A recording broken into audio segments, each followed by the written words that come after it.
Alright Aussies, put down your Vegemite and listen up. I know you think you're God's gift to the Southern Hemisphere, but number 7 on this list is going to make you throw your phone across the room. Even your own sports commentators have admitted defeat on this one. And number 3? It's the real reason you keep trying to tell everyone you're better, because deep down, you know the truth hurts. I've got receipts.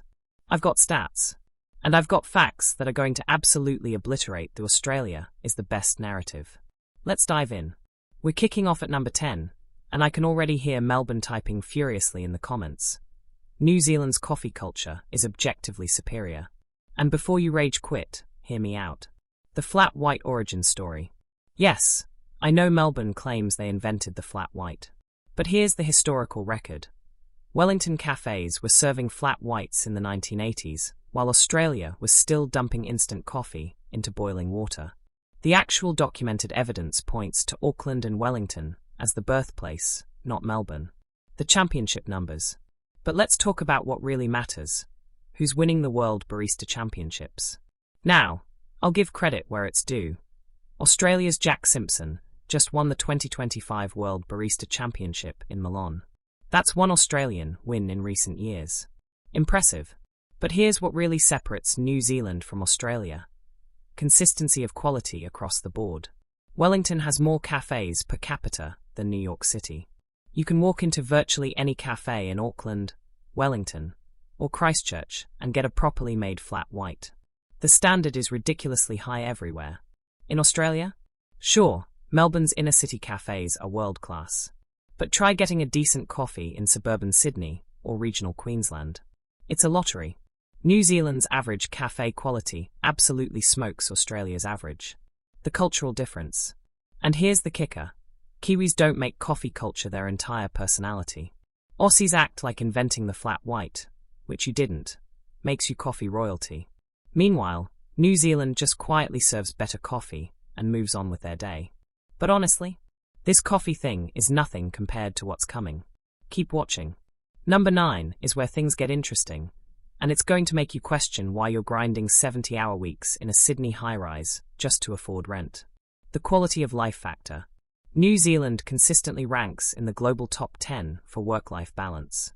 And before you say, but Aussies work less. Yes, technically the average Australian works about 1,712 hours per year, while Kiwis work 1,730. You're screaming. We work less. Hold on. Here's where it gets savage. The real story. New Zealand ranks higher on quality of life indices despite working similar hours. Why? Because it's not about the hours. It's about what you get for those hours. In Auckland, you can finish work at 5 p.m. and be hiking a glacier, surfing at Piha Beach, or wine tasting in Waiheek Island within 90 minutes. In Sydney, you'll spend 90 minutes sitting in traffic on the M1 just trying to get home, let alone to anywhere beautiful. This she'll be right culture. New Zealanders have this cultural attitude called she'll be right. Basically, life's too short to stress about things you can't control. Compare that to Sydney's toxic hustle culture, where people brag about how little sleep they got because they were grinding. The commute reality. The average commute in Auckland is 32 minutes. In Sydney, 47 minutes. That's an extra 2.5 hours per week just sitting in traffic or crammed on a train. And here's the thing. New Zealanders aren't sacrificing career success for this lifestyle. They're just not making work their entire identity. But trust me, number 7 is going to make this look like child's play. Number 8 is so obvious it almost feels unfair to include it. But we have to talk about it because it's absolutely hilarious. The death count. New Zealand has 0 deadly snakes. 0 deadly spiders. 0 deadly jellybox jellyfish. 0 deadly anything, really. The most dangerous animal in New Zealand is a waiter? A big cricket? Come on. Australia has 21 of the world's 25 most venomous snakes. You've got funnel web spiders that can kill you in 15 minutes. You've got redback spiders hiding in your toilet. You've got box jellyfish that make you wish you were never born. You've got blue-ringed octopuses, cone snails, stonefish, crocodiles, and let's not forget the drop bears. Oh wait, those are fake, but you convince the world they're real because your actual wildlife is so terrifying that people believe it. The daily paranoia. Aussies love to brag about how tough, They are because they survived another day in Australia. Mate, you're not tough, you're just paranoid. You check your shoes every morning. You shake out your towels. You don't walk through long grass. You don't swim in Northern Australia. You basically live in a beautiful prison where everything is trying to murder you. Meanwhile, New Zealanders are just walking around barefoot. Kids walk to school with no shoes on. Nobody's checking anything for deadly creatures because there aren't any. The tourism reality. Australia spends millions on tourism campaigns saying, "Come to Australia." And then tourists arrive and see signs that say warning. Crocodiles and do not swim. Deadly jellyfish and caution, venomous snakes. New Zealand just says come hiking. And the only warning signs are slippery when wet. But honestly, the deadly animals thing isn't even the most savage point on this list. Number 7 is going to yendi you. Alright, here it is. Number 7. This is the one that's going to make Australians absolutely lose their minds. I can already see the angry comments loading. Rugby. Rugby union. The sport that actually matters on the world stage. The brutal numbers. Let's start with the head-to-head record. In 179 total meetings between the All Blacks and the Wallabies, New Zealand holds a commanding 126 wins to Australia's 45 wins, with 8 draws. Let me say that again, 126 to 45. That's a 74% win rate for New Zealand. The Bledisloe Cup embarrassment. But here's where it gets really embarrassing for Australia. The Bledisloe Cup, the trophy you play for every year. When was the last time Australia held it? 2002. That's 23 years ago. In 2025, the All Blacks extended their winning streak against the Wallabies to 11 consecutive victories. That's a new record. You couldn't even win one game to break the streak. The current reality check. As of December 2025, the World Rugby rankings tell the whole story. New Zealand, ranked 2nd with a rating of 90.33. Australia, ranked 7th with a rating of 81.69. 7th. Behind South Africa, New Zealand, England, Ireland, France, and Argentina. You're not even in the top 5 anymore. You're barely holding on to 7th place, with Fiji breathing down your neck at 8th. The population paradox. Now here's what makes this truly savage. New Zealand has a population of 5 million people. Australia has 26 million. That means New Zealand is producing elite rugby talent at 5 times the efficiency of Australia, with 1/5 the population. If we're talking about per capita rugby excellence, it's not even close. It's not a competition. It's a massacre. The World Cup legacy. But we won 2 World Cups. Yeah, you did. In 1991 and 1999. Your last World Cup win was 26 years ago. New Zealand has won 3 World Cups, 1987, 2011, 2015, and has been in 4 finals. You've been to 2 finals and won both, but you haven't even made a final since 2015. The cultural impact. But here's what really gets under Australian skin. Even your own rugby commentators, even your own sports journalists, have called the All Blacks the greatest team in world sport history. Not just rugby, all sport. Better than the 1990s Chicago Bulls. Better than Brazil's football dynasty. Better than any sporting team ever assembled. Your own people have said this. That's gotta hurt. The hoccer envy. And don't even get me started on the hoccer. Australia tried to do a response to the hoccer, and it was so awkward and forced that even Wallabies fans cringed. You can't manufacture that kind of cultural warrior tradition. Either you have it or you don't. And you don't. The final insult. The Wallabies finished the 2025 Rugby Championship with a 2-4 record. 2 wins, 4 losses. You lost to New Zealand twice, South Africa and Argentina. You're not just losing to New Zealand anymore. You're losing to everyone in the top tier. Aussies, you can rage in the comments now. I'll be reading every single one. But the numbers don't lie. And we're only at number 7. It gets worse. Number 6 proves that when it comes to adventure tourism, size absolutely does not matter. It's what you do with it. The innovation factor. New Zealand didn't just create adventure tourism. They invented half the sports Australia tries to copy. Bungee jumping. Invented commercially by A.J. Hackett in Queenstown, 1988. Zorbing. Invented in Rotorua, 1994. Commercial jet boating. Invented by Bill Hamilton, 1950s. cave tubing/blackwater rafting, pioneered in Waitomo. Australia watched all of this happen, and then tried to replicate it with less impressive versions. The Queenstown phenomenon. Queenstown alone, one town, has more adrenaline activities per square kilometre than anywhere in Australia. In a single day, you can bungee jump from the Kororau Bridge, the world's first commercial bungee site, skydive over Lake Wakatipu, jet boat through Shotover Canyon, paraglide off Bob's Peak, mountain bike down the world-class trails, whitewater raft down Grade 5 rapids. Australia has Bondi Beach, where you can swim in a crowded beach with backpackers. Groundbreaking. Accessible wilderness. New Zealand has 13 accessible glaciers that tourists can actually walk on or helicopter to. Australia has none, because you don't have glaciers. New Zealand has active geothermal areas where you can bathe in hot springs surrounded by snow. Australia has hot springs in remote areas that take days to reach. The diversity advantage. Within a 3-hour drive from Auckland, you can experience black sand beaches, Piha, rainforest hiking, Waitakere Ranges, volcanic islands, Rangitoto, wine country, Waiheek Matakona, glowworm caves, Waitomo. From Sydney, a 3-hour drive gets you to the Blue Mountains, Nice, or some other beaches that look like the beach you just left. The film tourism economy. And we haven't even talked about how New Zealand turned its landscapes into a multi-billion-dollar tourism economy thanks to film locations. But don't worry, that's number 4, and it's going to hurt. We're only at number 6. 5 more to go, and they're brutal. Number 5 is where New Zealand shows it's not just about looking good. It's about actually protecting what makes it beautiful. The renewable energy dominance.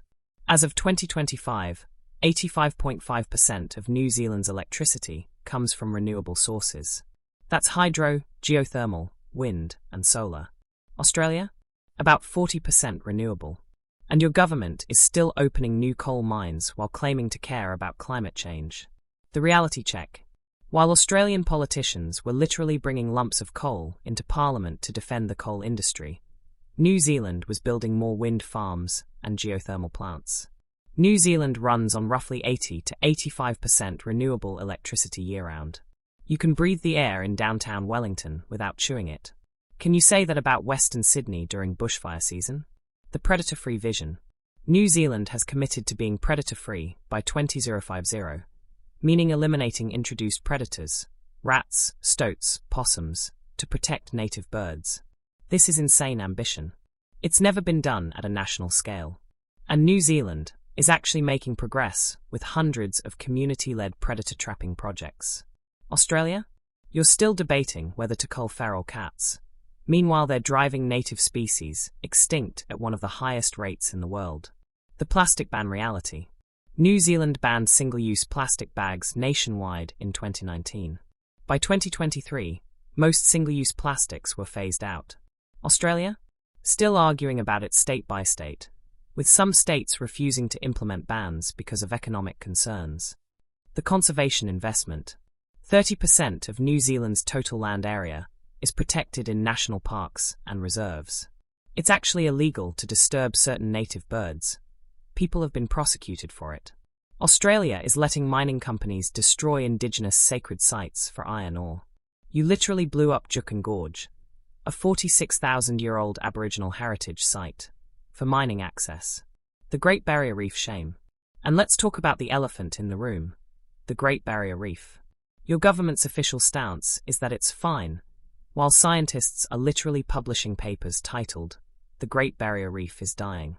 Meanwhile, New Zealand's marine reserves are expanding, with strong protections for endemic species. The cultural difference. Here's the real difference. New Zealanders see environmental protection as part of their national identity. It's tied to Maori concepts of kaitiakitanga, guardianship, and respect for the land. Australians see environmental protection as something that gets in the way of economic growth. This isn't even a competition anymore. And number 4 makes it even more embarrassing. Number 4 is why New Zealand's tourism slogan should be, "We made Australia look boring." The Lord of the Rings effect. The Lord of the Rings trilogy generated over $200 million in direct economic impact for New Zealand. But that's just the beginning. The trilogy created a permanent tourism industry. Hobbiton alone attracts 600,000 visitors per year. 600,000 people paying to see a movie set. When's the last time 600,000 people visited an Australian film location? Mad Max shot in the outback, and exactly 0 people plan vacations around seeing a desert. Why Peter Jackson chose New Zealand? Peter Jackson was offered massive incentives to film in Australia. He turned them down because, and this is a direct quote, New Zealand has more diverse landscapes within a shorter driving distance. Within a 2-hour drive from Wellington, you can film snow-capped mountains, volcanic plains, ancient forests, coastal cliffs, rolling green hills, desert-like terrain. From Sydney, a 2-hour drive gets you more Sydney. The hit list. New Zealand has been the primary filming location for The Lord of the Rings trilogy, 2001 to 2003, The Hobbit trilogy, 2012 to 2014, The Chronicles of Narnia, 2005, Avatar, The Way of Water, 2022, Avatar 3, currently filming, 2025, The Minecraft Movie, 2025 release. Countless other productions. Australia's biggest contribution? Mad Max, Fury Road in a Desert, and Thor, Ragnarok filmed some scenes in Queensland. The economic multiplier. But here's what really matters. The tourism multiplier effect. When Lord of the Rings premiered, tourism to New Zealand increased by 50%. 50%. People plan entire vacations around visiting Middle-earth.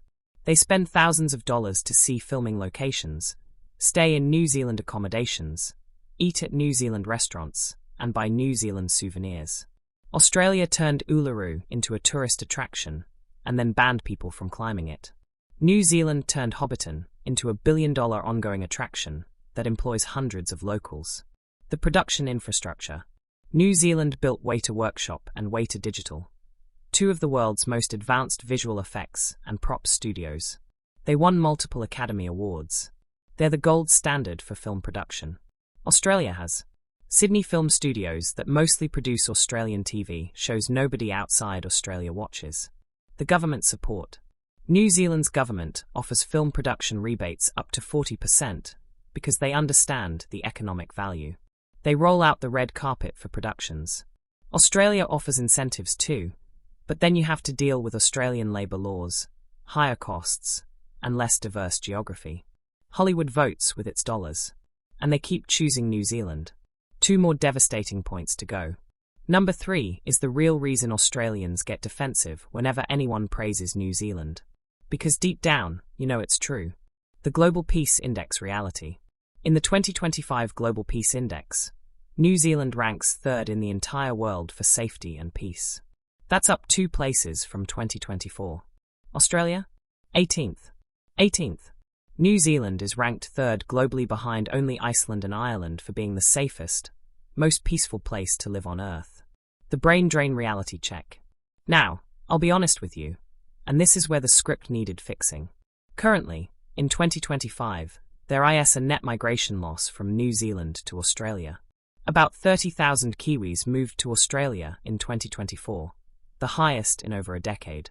Why? Because Australian wages are significantly higher, and Kiwis can move there easily under special visa arrangements. Aussies are screaming. We win. Hold on. Let me finish. What the money buys you. Yes, you're poaching New Zealand workers with higher salaries. Congrats.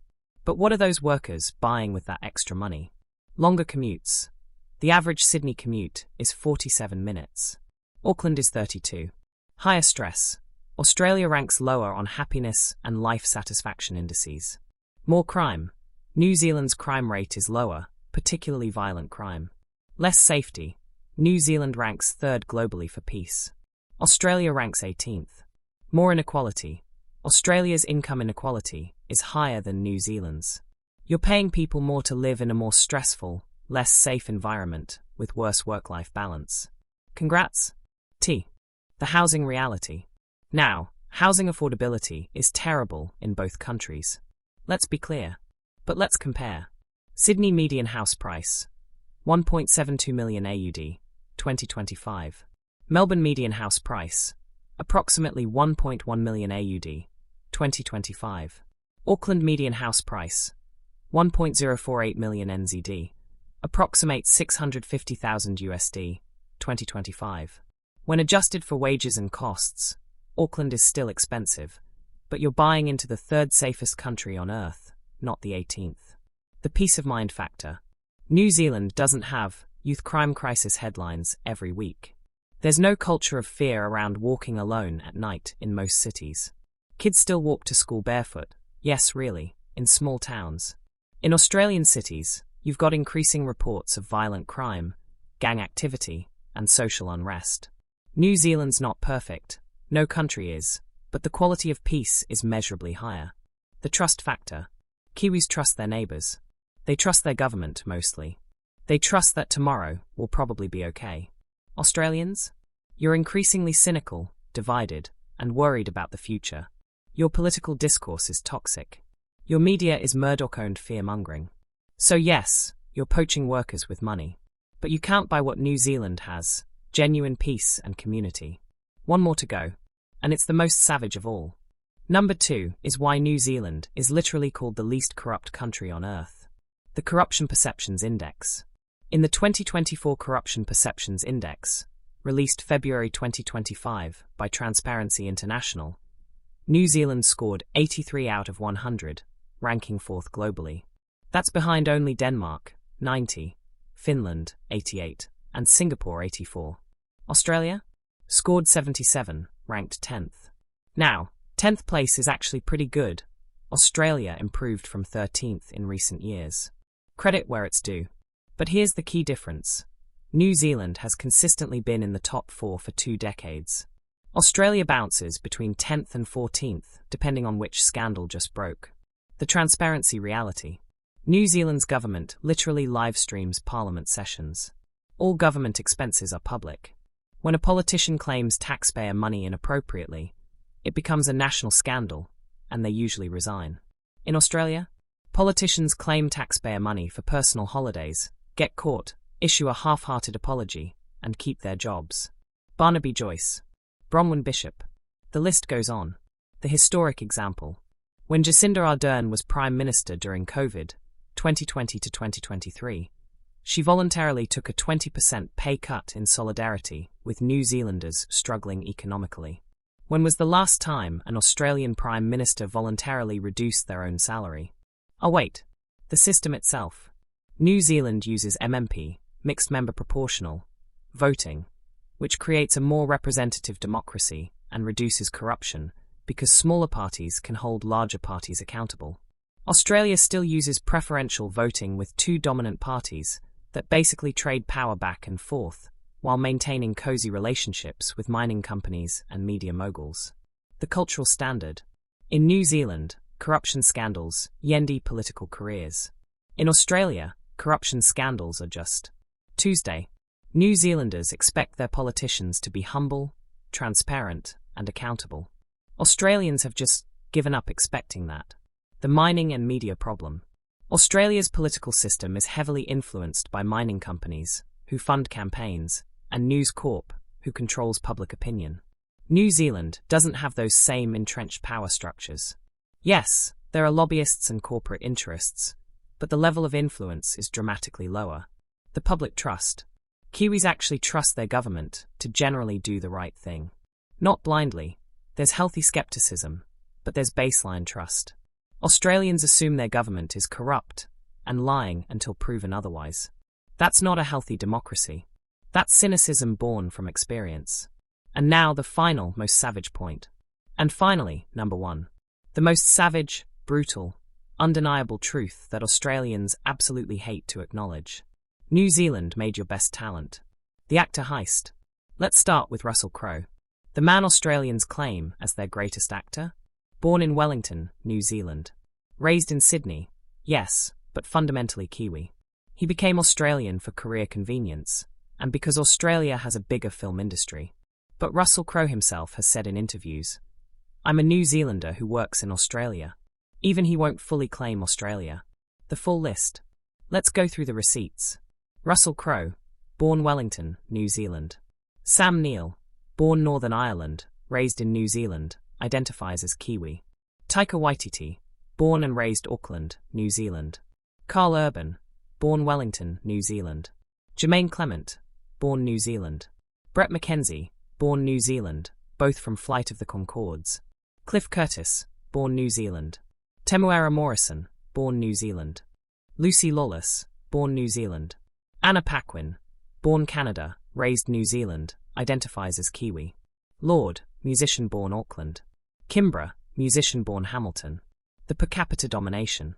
New Zealand has more Oscar wins per capita than Australia. More Oscar nominations per capita. More internationally recognized music acts per capita. With 1/5 the population, New Zealand produces more globally significant talent than Australia. If we measure cultural output per capita, it's not even close. New Zealand is punching 10 times above its weight. The sports talent export. And it's not just entertainment. New Zealand athletes dominate internationally relative to population. Rugby. We covered this already. 74% win rate against Australia. Rowing. New Zealand wins Olympic rowing medals at insane per capita rates. Cricket. New Zealand's cricket team consistently outperforms Australia in recent years despite having a fraction of the player pool. Sailing. New Zealand won the America's Cup twice in the last decade. Motorsports. Scott Dixon, IndyCar. Scott McLaughlin, NASCAR. Brendan Hartley, Formula One. The cultural output. Even your beloved Hugh Jackman has publicly praised New Zealand's talent production, saying New Zealand produces creativity way beyond its size.